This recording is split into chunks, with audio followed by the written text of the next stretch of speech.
Hey guys, what's up? My name is Bryn, otherwise known as Beeffix, and today we're going to be doing something a little bit different. We're going to be going into Ableton and we're going to be discussing some ways that I found helpful for me to increase my speed and productivity.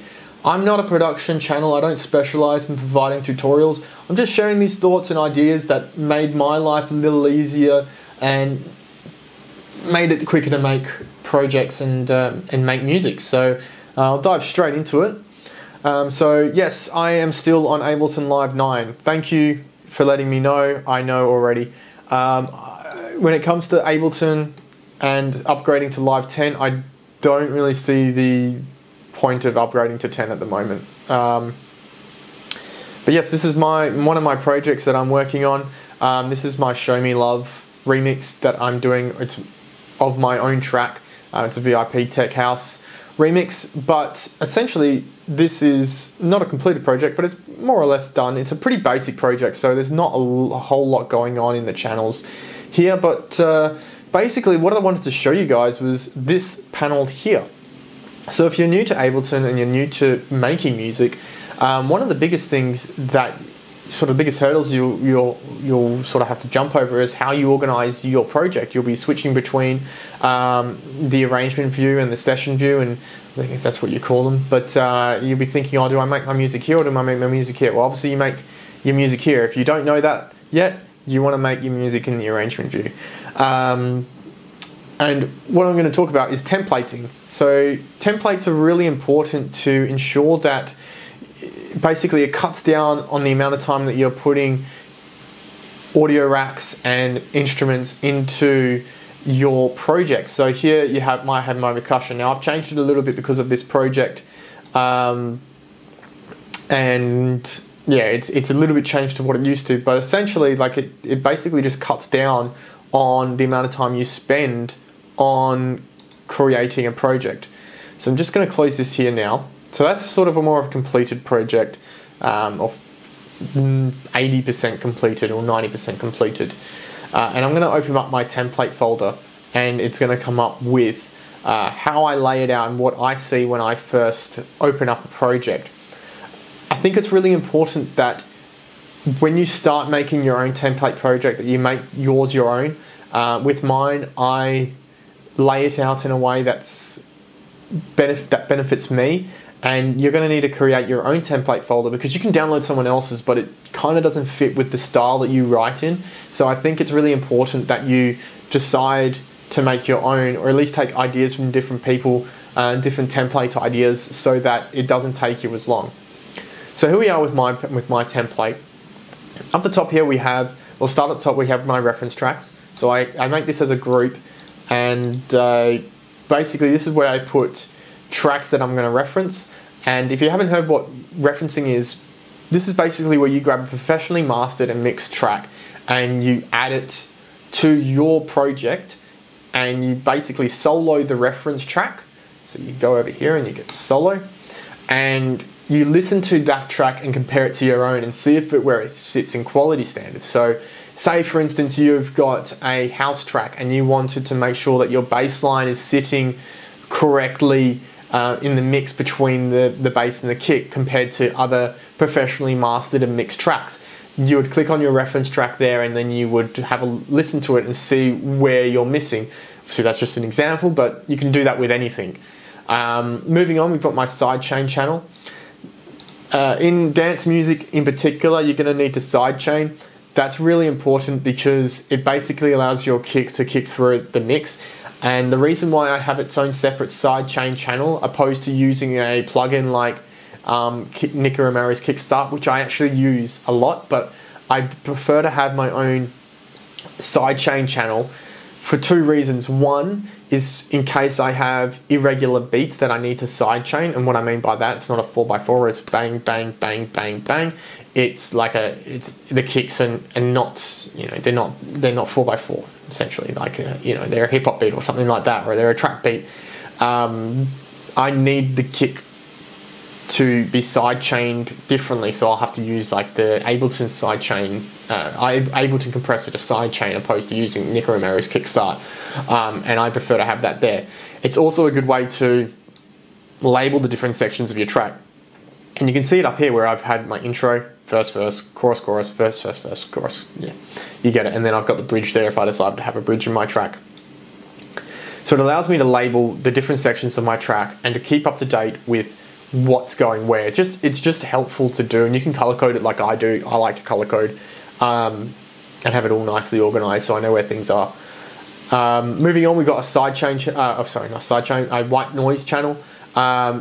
This is for when I want a little bit of white noise sidechained in the background. This is really important for a few different styles. It's not particularly important for state house, but definitely for something like big room, or what used to be called progressive house, and tracks, maybe electro tracks, and having that bit of white noise in there just to fill in that space.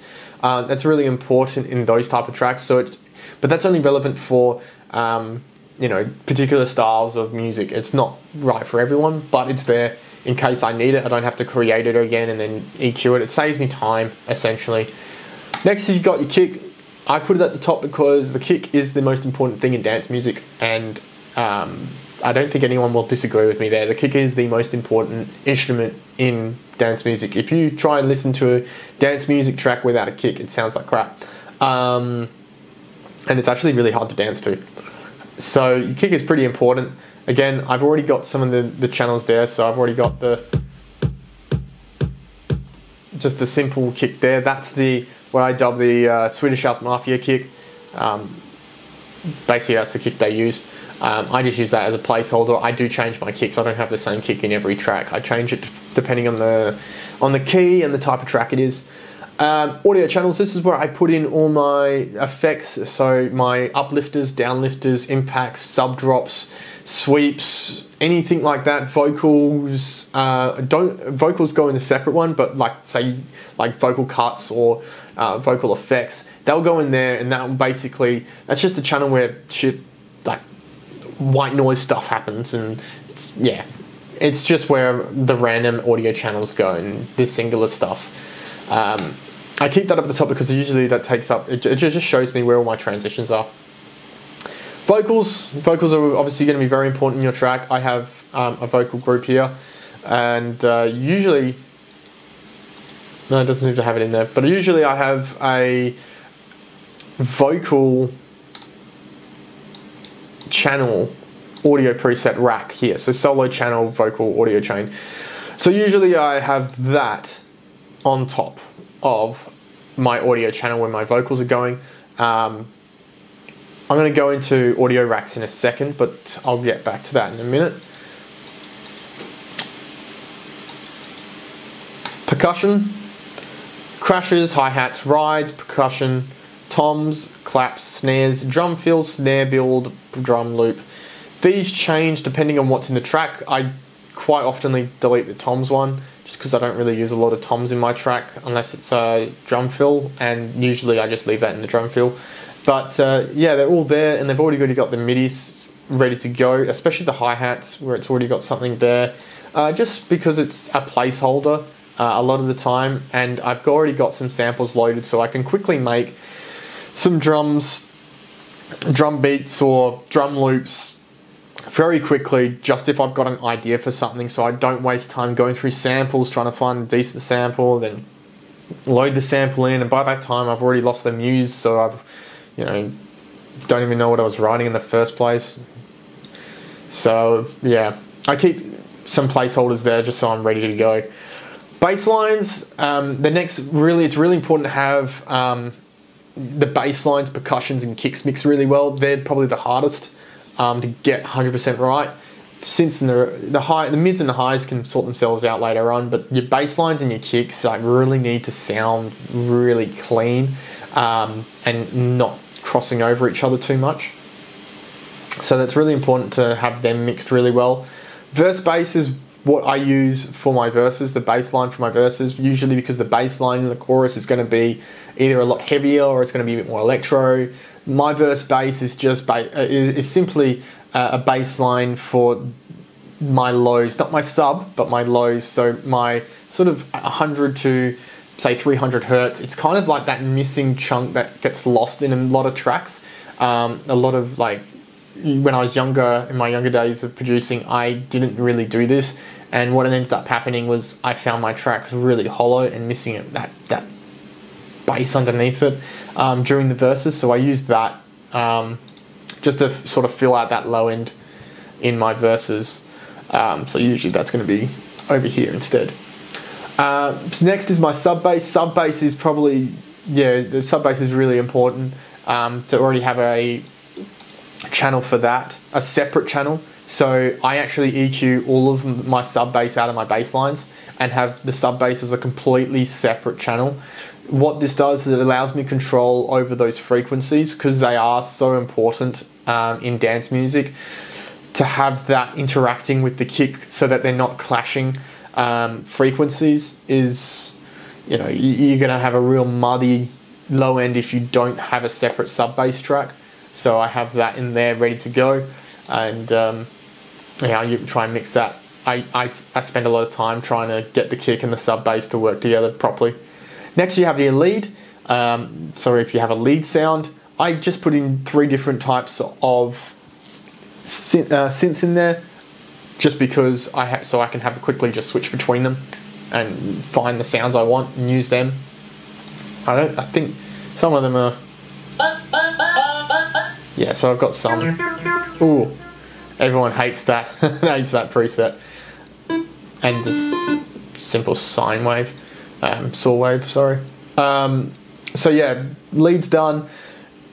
Then you've got the chords, usually whether they be piano chords or whether they be super saw wave chords or whatever the case may be. It's the chords, backing chords or whatever. That's going to be in there. So that's more or less the chorus component. There is what I've just described. Next is more the verse stuff, so the stuff that becomes less important. So the further down the list I go, the less where it is in the importance factor in my mind. So say plucks and pads and stuff, they're not really that important when it comes to the overall track. I mean, they are important, don't get me wrong, but they're not like they're not as important as say your lead sounds and your drop or the kick and things like that, and they can always be easily tweaked. So I've got plucks here, 2 channels ready to go in there. I don't think I've got anything in them. Oh, I do. And then we've got pads, some MIDI pads there. They're literally just blank, empty MIDI blocks there, just so I can quickly put something in if I need to, and I don't have to wait. You know, highlight this, put this, insert MIDI tab, and then I have to name it, and yeah, it's just easier if I just have them ready to go. Finally, because of the way I write a lot of my music, I've got a piano channel.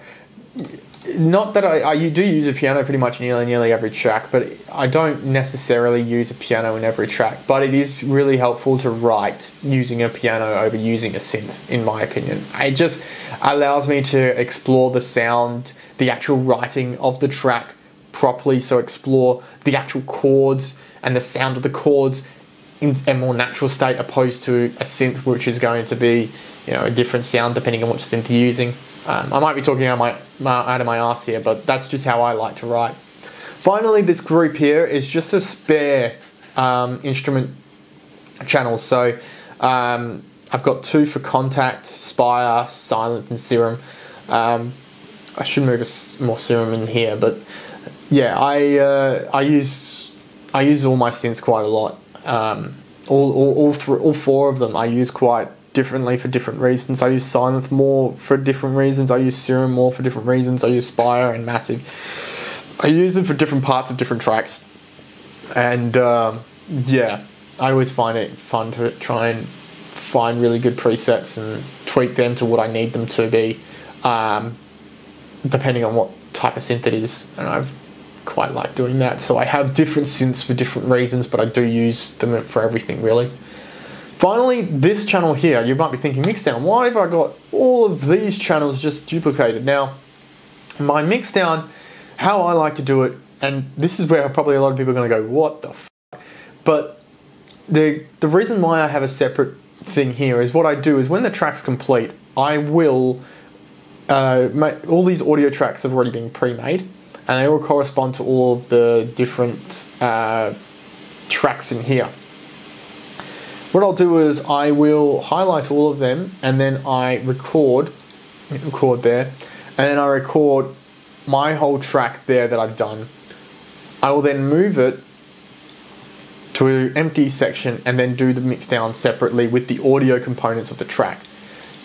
The reason why I do this is because it allows me to see in waveform exactly what my track is doing. It can see where how much I'm compressing. I've already compressed, because usually I've done a lot of the processing already, so I've done all of the mixing and a lot of the EQing and the effects and the distortion and all of that. All the processing on all of my track is already done, so it is simply just fine-tuning those sounds and seeing if I'm over compressing on some tracks, if I'm not compressing enough, and I'm able to physically see what the track is doing. And it also allows me to take it out of the context of all the syncs and just look at the track and sort of it saves on CPU when I'm constantly just going through it. And if it's like a build-up, which is like 16 bars, or I usually don't do a build-up of 32, but say I do a build-up of 32, that sound will only kick in if I started from the start. Whereas if I've already bumped it out and recorded that sample out, it means that I'm able to listen to it. Doesn't matter what part of that build-up it's in. I don't know if that makes sense to a lot of you, but basically allows me to quickly mix down the track a lot quicker, because I'm not having to go to the start of a sample or go to the start of a MIDI track starting or a chord starting. It literally just starts right there, so I can really fine-tune. It's basically just fine-tuning all those little parts of the track and of the mix down to ensure that I've got the cleanest mix possible, and allows me to further EQ anything if I think it needs a little bit more EQing, but I don't do much processing in that. It's simply just a way of fine-tuning my mix down and ensuring that everything's done correctly. Finally, on the master, you got my returns and my bus tracks here. Down the bottom here, if you haven't started using, I didn't used to use bus tracks and return tracks, but I definitely do use them now. They're a lot easier to keep your reverb under control. I think a lot of people put reverb into a track and think it's going to change the whole track and make it amazing, which isn't true. So you have your reverb bus chain here, and what it does is it simply EQs out the low ends. It compresses the reverb a little bit, or a lot, and I'm able to sidechain the actual reverb itself, so the reverb isn't going to affect my kick, and that's really important, because you don't want you have a muddy kick, because the high ends of this kick still need to be heard through the mix. So I have two channels there. I do different reverb for different sounds if I need to, so the chords will have a different one and the lead will have a different one, simply because the sounds are different and different ones need different amounts of reverb in it. And obviously I can change the amount here by the return volume, but sometimes you need different frequencies for different things. There's not really a limit on how many return tracks you can have, so it doesn't really matter as long as it sounds good. Finally, we have your master channel. Master channel here. I've got two things in here. I've got my utility, which basically switches it to mono. So if I'm listening to a track and the track is sounding a bit wide, or is it sounding a bit too mono, then I can switch this on and make sure that it's it's actually coming through properly, and making sure my trying to keep my stereo image in line. Sometimes I've noticed with my pianos, they're sometimes a little bit too wide, so I've switched on the utility and gone, the piano there sounds like crap, and so I've had to switch on the mono just to make sure that it's coming through on the mono channel better. Some mixing engineers actually only mix in mono, and then when they turn it off, when they think it sounds good and then turn it off, it's usually an amazing track. Some people do it, some people don't. It's a personal preference. I don't like mixing in mono, but I do regularly check how it's sounding in mono, because some systems and sound systems obviously are in mono. A lot of club systems surprisingly are in mono, and it's really important to make sure that your music will sound good on any speaker system. And second is the mastering rack. Mastering rack for me isn't too much. I've got a multi-band compressor on there from FabFilter. I really like using this particular sound system, sound setting called, it's on my mix bus, Dynamic Goodness. I really like using this, so I'll adjust that to whatever the track is, and I'll adjust this. Really love that setting. I just feel like the track comes alive when I put that on. Ozone mastering plugin, sausage fattener if I need to. I don't try not to put too much. I only put maybe 2 or 3% on it just to give that little bit of a push, and then obviously the limiter at the end.